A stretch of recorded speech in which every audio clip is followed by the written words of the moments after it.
Russia appears to be boosting its military support for Syrian President Bashar Assad by sending additional flight, soldiers, and equipment into an airbase in Latakia. Russia says it is helping Syria fight aggression from terrorists, including Islamic State militants. Obviously, there's serious questions about that.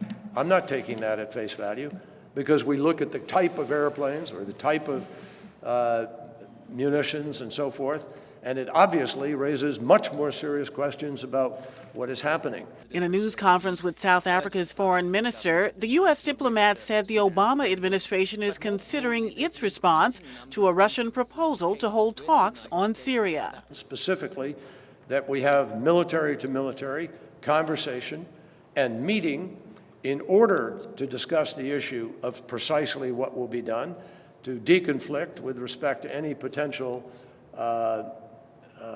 risks that might be run.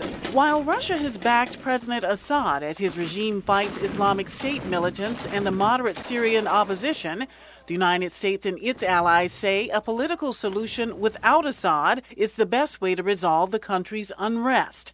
There is concern that Russia's ultimate goal is to counter Iran's influence in Syria.